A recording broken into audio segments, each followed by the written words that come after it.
Hello and welcome to today's Energy Magazine exclusive author interview. I'm Katherine Krupka, Executive Director of the Energy Medicine Professional Association, and I am excited to be your host. Our guest, Ross Bishop, addresses some questions that I know many of us are grappling with these days. In his writing, deep healing, spiritual teachings, and workshops, he supports people at deep levels of purpose and connection, and the foundational questions of who we are, why we're here, and what this is all for. Ross comes from a lineage of traditional shamans dating back more than 30,000 years. His work guides people to deal with the fears and limitations that interfere with their ability to live at peace. In a former life, Ross was an ad agency president, and his journey started really when he left and discovered the many limiting beliefs and fears that were hampering people's ability to be creative in their lives. His search covered 5 years and 5 continents. Ross studied with ascended masters in India, with Mayan shamans in Mexico, and the Aboriginal people in Australia. Along the way, Ross discovered that he had a natural gift for healing. And he's been bringing the richness and depth of his training into his writing, his healing work, and his teaching now for more than 35 years. Ross, I'm thrilled to have you with us today. I know this is going to be a great conversation. Thank you. It's a pleasure to be here. Wonderful. So I would love to start with what on earth inspired you to leave the corporate world and dedicate your life to healing and teaching? Inspiration is an interesting word. It wasn't inspiration, it was pain. I was miserable and didn't really realize it. And I just got to the point that I just couldn't do it anymore. So I quit and I started looking for answers. And so it was like I was this open vessel, didn't know what to do. So I just got on the road and traveled to where other people had traveled. And these happenstances happened along the way, and it all worked out, I guess. I mean, I guess I was listening and I didn't know that I was listening. I mean, from the way you're talking about it, definitely sounds like you were guided and Oh held my through your God, yes. journey. Oh my, yes, so many ways, so carefully, so beautifully. And I didn't realize it at the time. So I would ask, some people really just know that guidance, know that connection throughout their lives. And others of us, I think, come to it later, right? We're not so aware of that context of that or that holding. What's your experience been with that? Like, how did you come to know or to communicate with the greater beingness in that way? I think I found it. Hmm. Um, I was raised to go to law school, to be in corporate life, and that was my orientation. So I didn't know what else there was. And I just kept hitting this wall and hitting this wall and hitting this wall. And I thought it was me. I wasn't good enough, or there wasn't something in me that fit. And I finally just got frustrated and started looking for other answers. And that's what broke the spell, as it were. And then it all started to come in. So I don't know which was happening first, but it came to me, and I'm just most grateful for that. My goodness. So how would you say that the inputs and the wisdom from these different cultures that you studied in, how did they come together to form your approach to healing and teaching? At their core, they all say the same thing, Mm. which is we need to learn to love each other. And at a deeper level, we need to learn to love ourselves. So when you cut away all the formulations and the mysticism, and you get down to the basic thing, we're talking the same stuff, just different languages. And how did those teachings or that key message help you in your own process and your own development? Well, I had to go pretty deep. My teachers were pretty ruthless, bless their hearts, and so they just kept pushing me to go deeper and deeper and deeper. Mm. And thanks to them, I went. I could have quit, but there was something that pushed me. And I had enough success along the way to realize that I had a gift. So then I began to explore the gift. And how has your approach to healing really been formed by this understanding? Well, I guess it goes back to what I experienced in corporate life, which is that I and others were just controlled by their fears.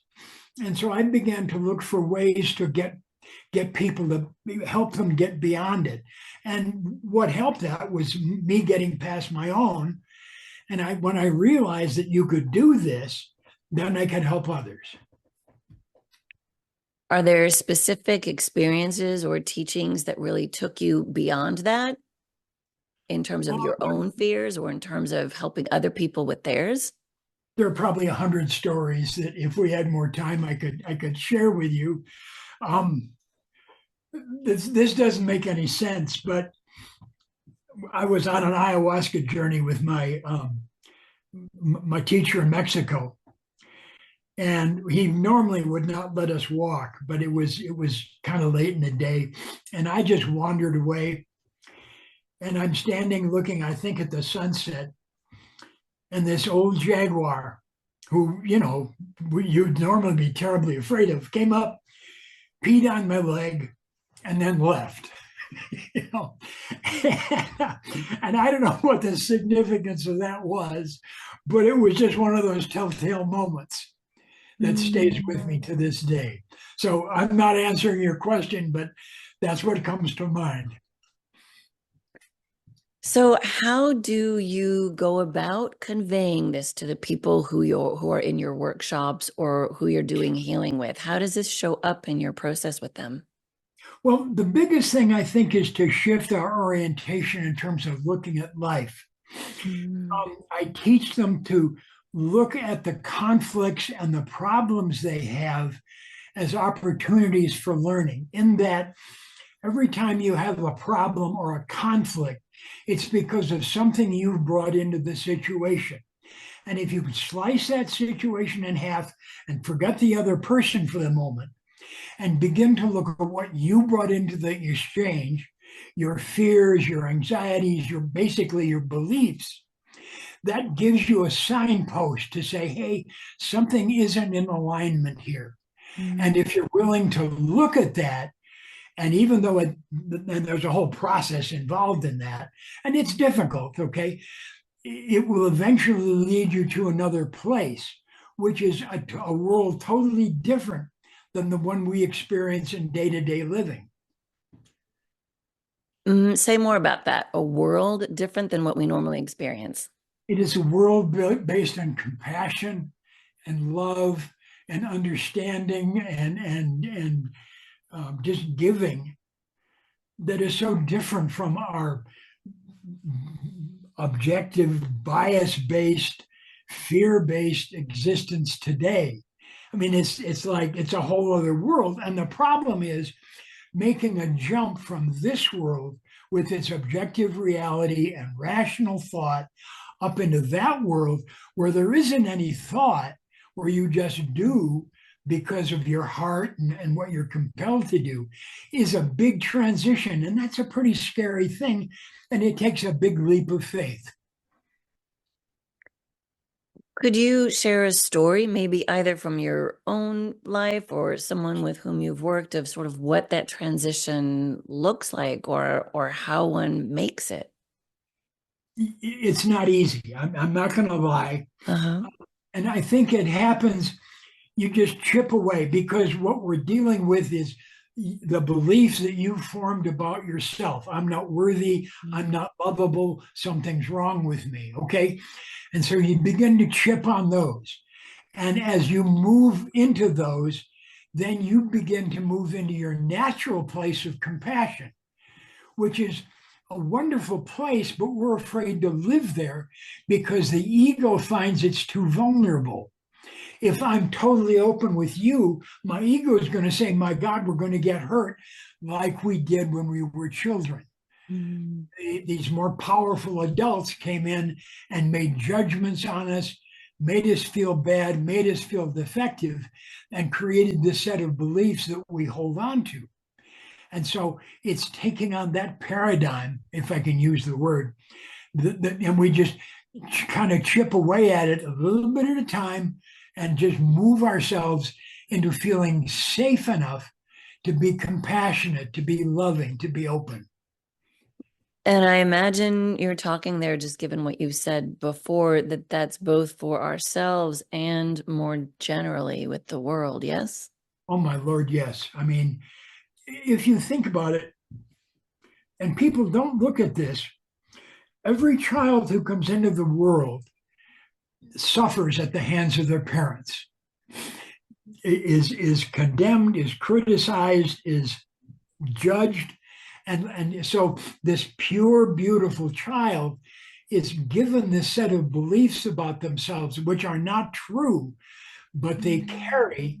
And the thing is, this is not accidental. This is a process that God has created to bring us to the truth.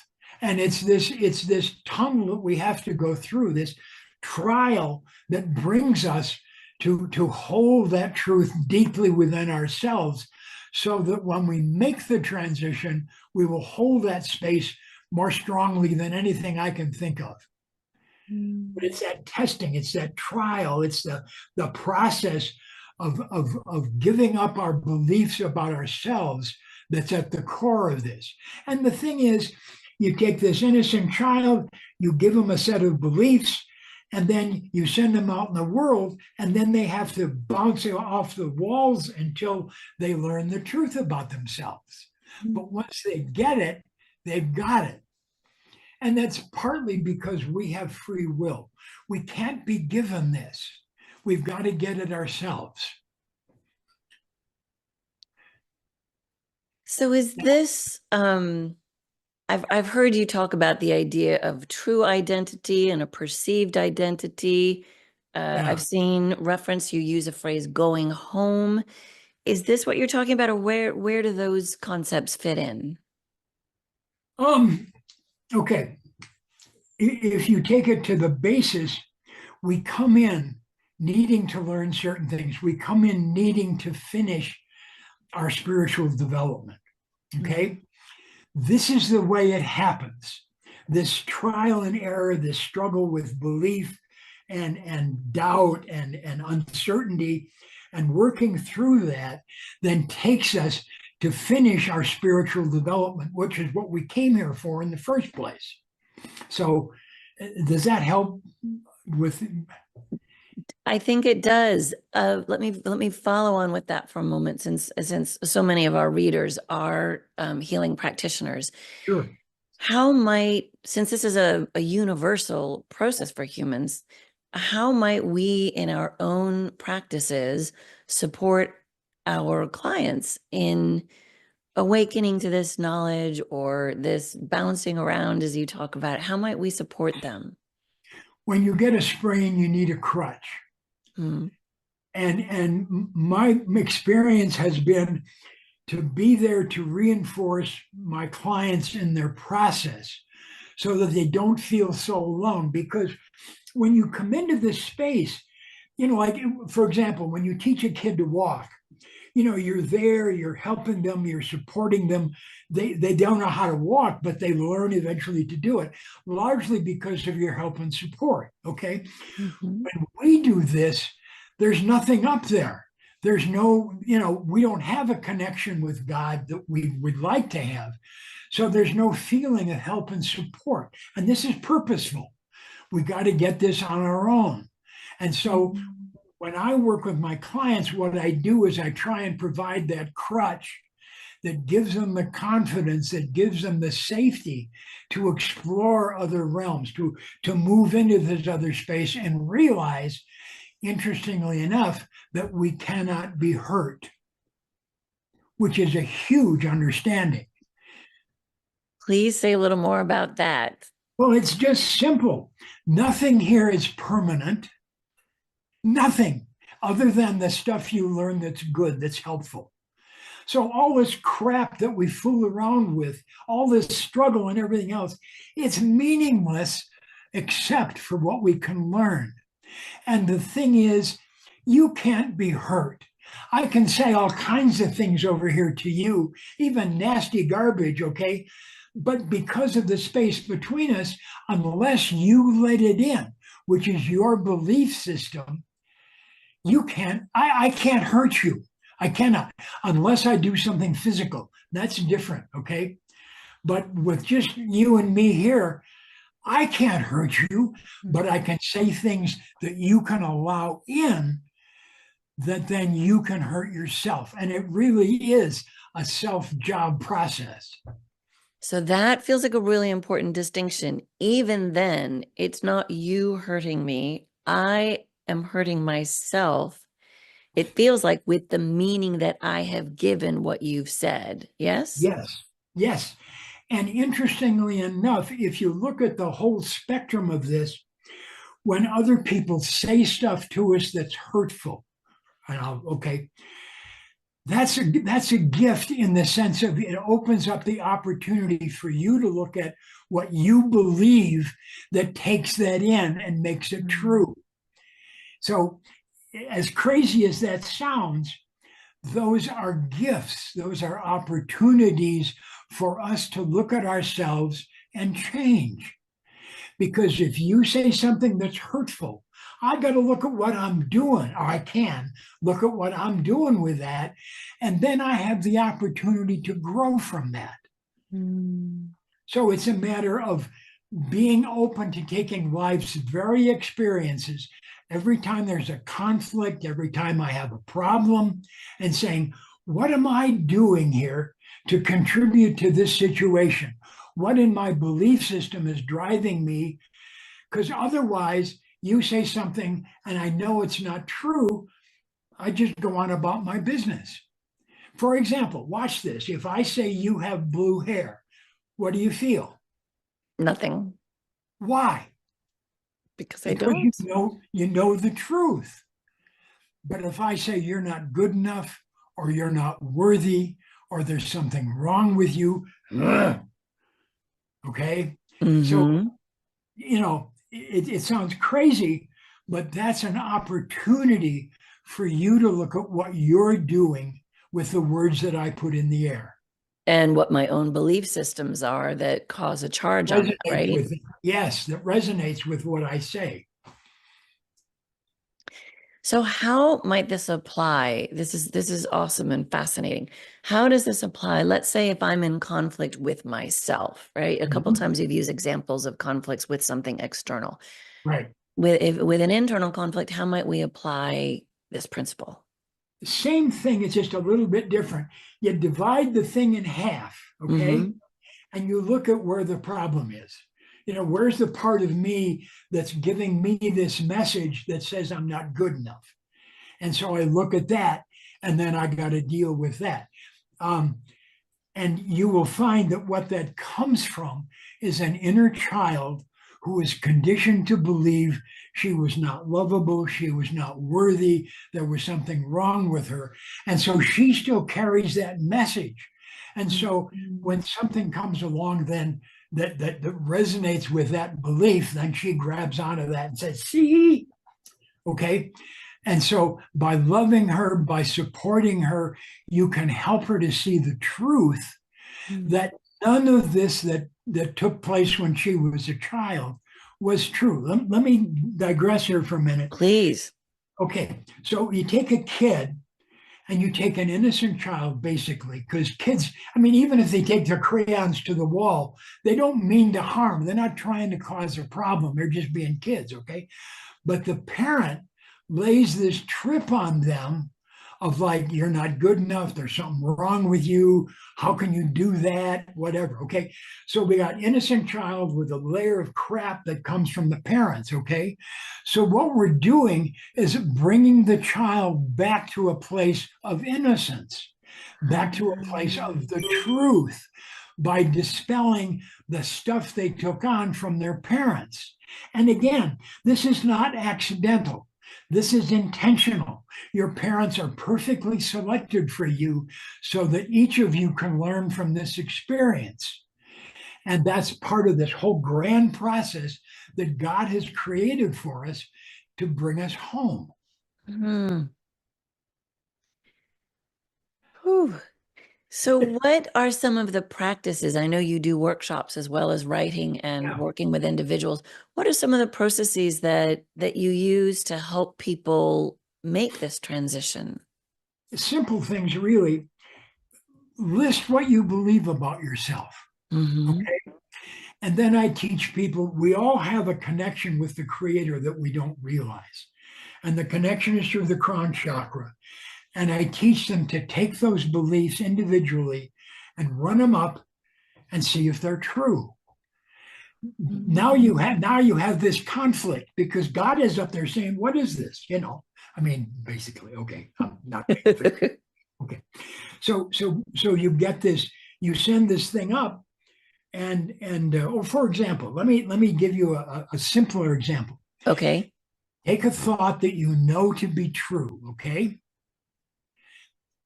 Send it up to the light and ask if it's true. What do you get? Yeah, no, there's a particular sensation in the body that tells me that's a yes. Okay, take one of your beliefs, do the same thing. Tell me what happens.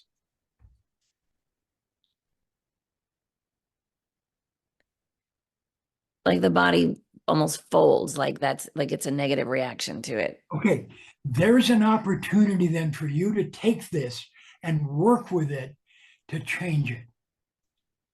So that's the kind of stuff I do with people to help them to put them in a position to see the truth and then to move into it.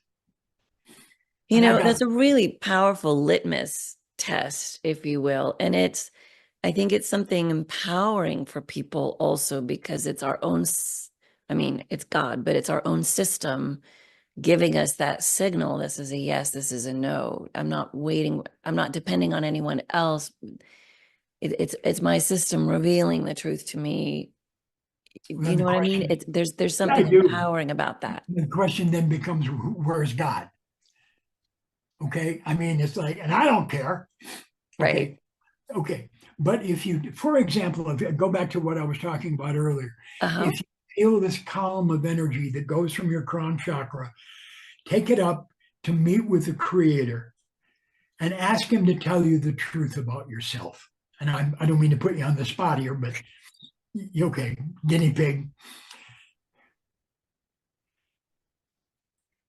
Yeah. And for me, that comes through not with words, it comes through with this sense of light, with this sensation of warmth and love and openness and Okay, so wholeness. all you have to do then, and I'm not, I mean you, but the Sure, person sure.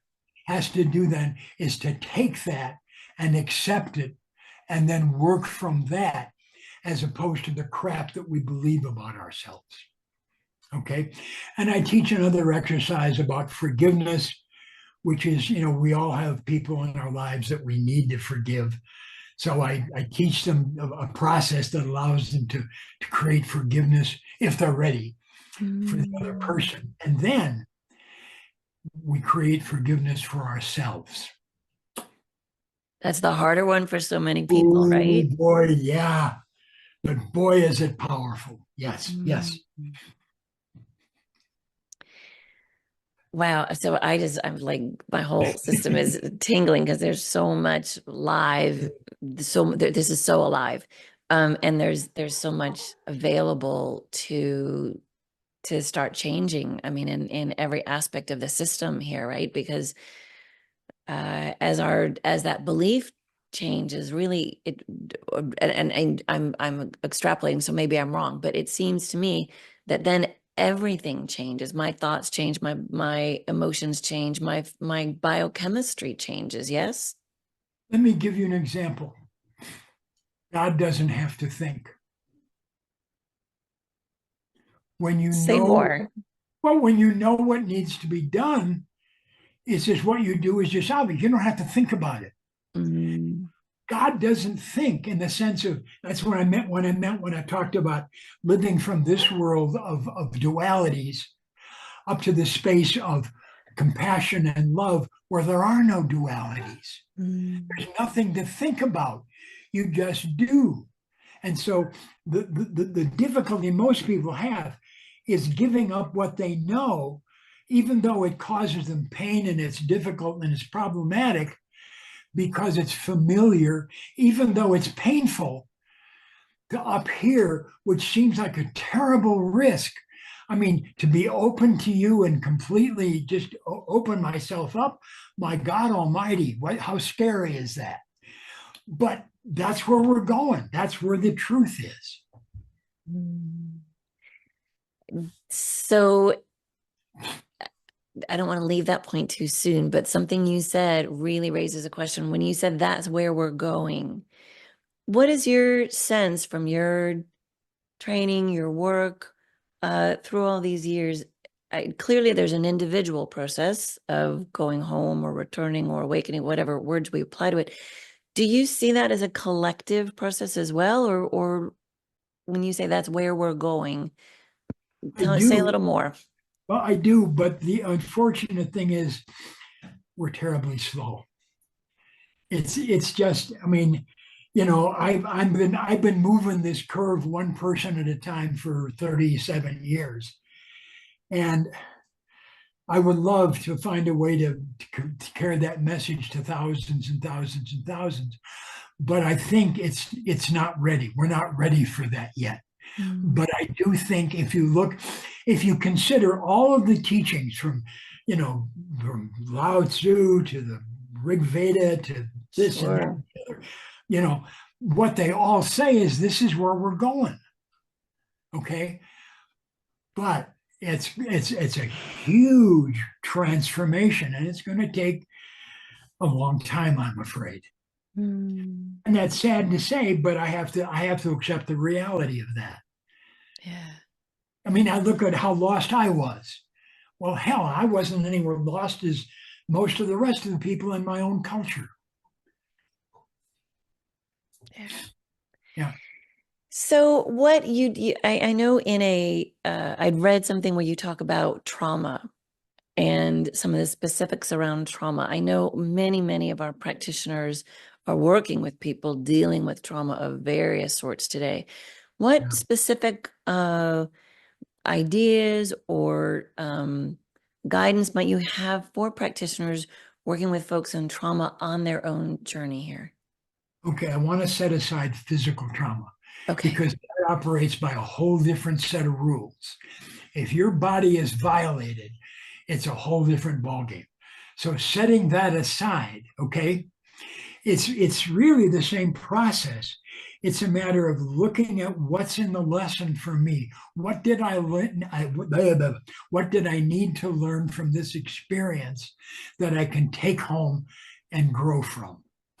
And if I take what you mean by trauma, what we're talking about is I have probably refused to listen over and over and over and over.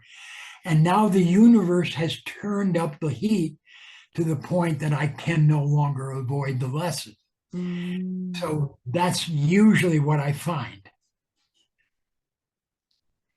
I can speak for myself and say, yes, that's occurred. And I see it plenty of and I think even among many of us in the healing arts, we've had an experience like that ourselves, right? I had a teacher call it a cosmic 2x4. Yes. Most of us couldn't come to this place without those lessons. Yeah. And it's a pain in the ass, and it's very difficult, but I think it's necessary. Excuse me. Yeah, well, it's definitely a way that we can no longer ignore the invitation to grow, to evolve. Yes. It's a question of if I walk the straight and narrow, okay, I'm in heaven, okay. But the minute I deviate from that, what I do is I start to create conflicts, either within myself or with other people. And the question is, how much do I deviate before I'll finally learn and get my ass back to the straight and narrow path? So and it really is, it's awful, it's difficult, it's painful, and it's my own damn fault. So how might, I mean, it's awful, it's difficult for sure, right? And and I'm hearing you say we get to find ways to look at every experience as an opportunity. So how might we hold those two together? This is awful and difficult, and it's an opportunity. What would be your guidance?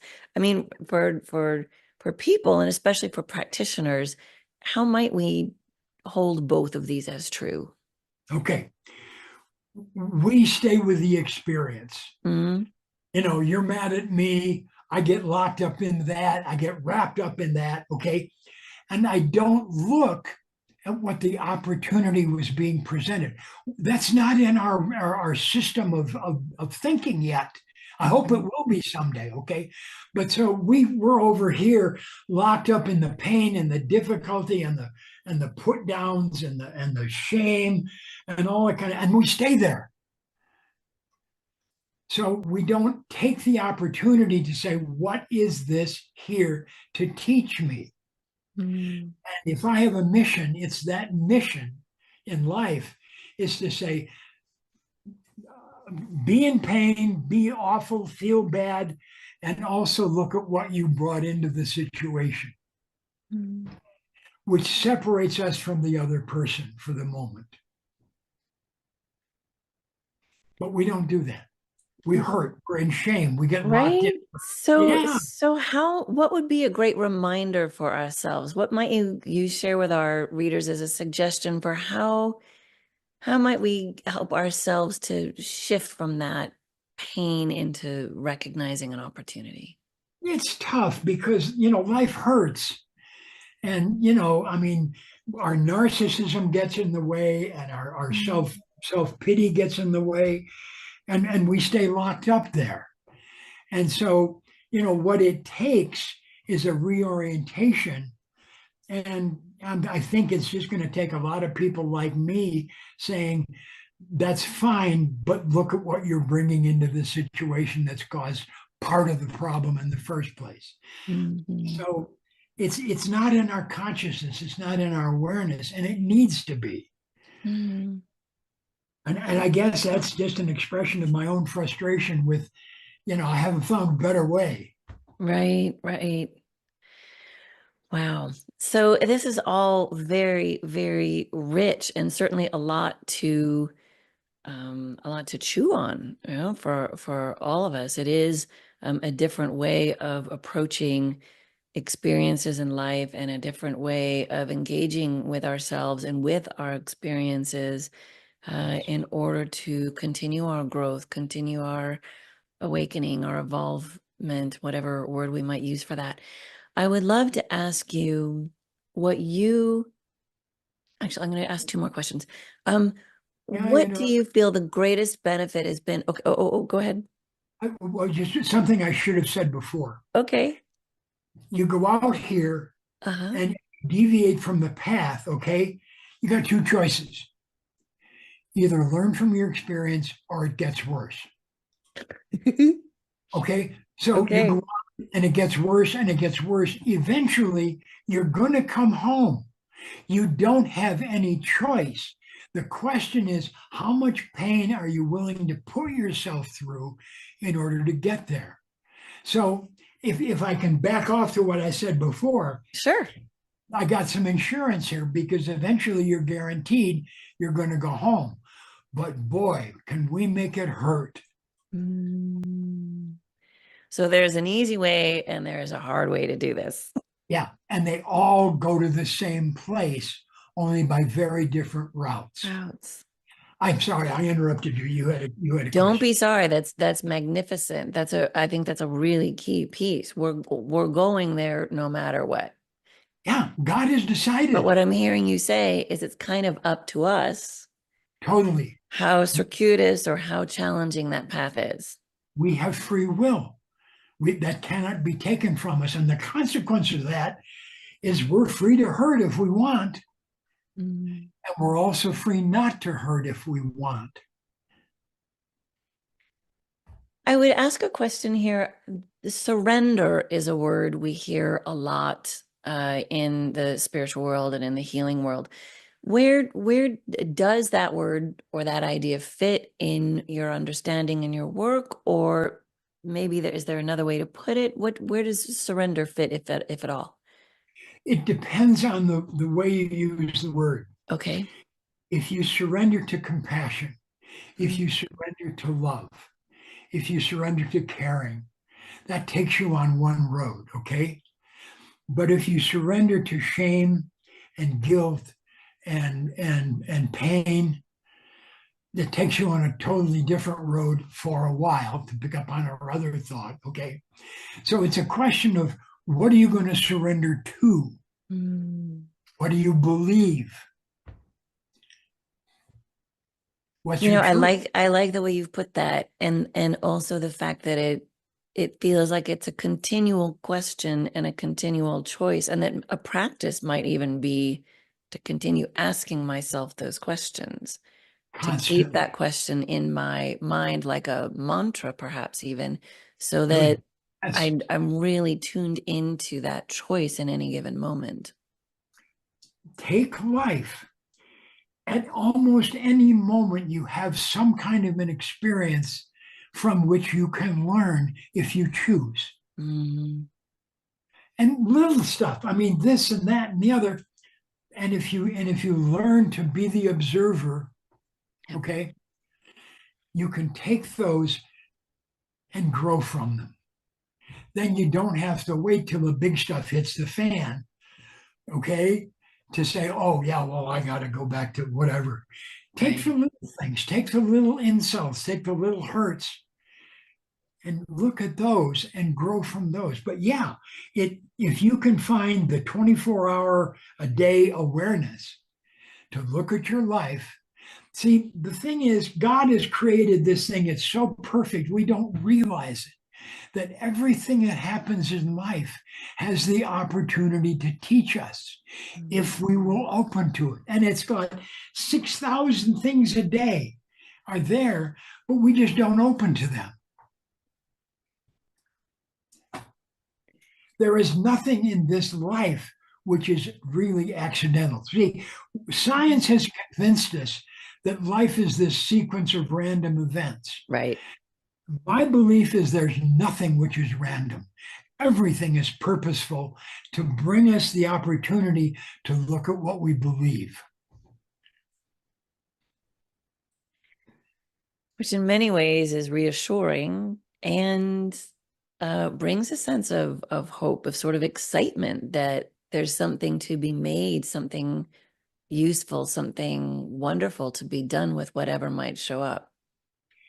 If you think about it, it gives purpose to life, which we don't have now. That's where I was going. Well put. Thank you. Yes, it I gives mean, it's like purpose. if I say to somebody, "Why are you here?" I don't get an answer. They don't know.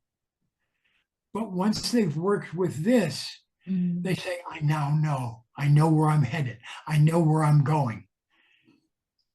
And then everything starts to make sense, doesn't it? Yeah, it does. It does. Whew, Ross, that is so beautiful. Are there final words or final guidance, final inspiration you'd like to leave our readers with? Gosh, there's so much. I just Yeah. learn to look at everything that happens in your life and learn from it. Everything that happens here is a gift if you're willing to take it. That feels big and that feels beautiful. Ross, I'm so excited to have you with us today. Thank you for your contribution to Energy Magazine. Thank you for sharing your wisdom with our many readers. And to all of you who are here, please tune into Ross's article. Go find it, and you can check out his website, which will be in the notes here as well. Ross, thank you again so very much. All the best to you. The pleasure was entirely mine, my friend. You be well, huh? You too. Thank you so much.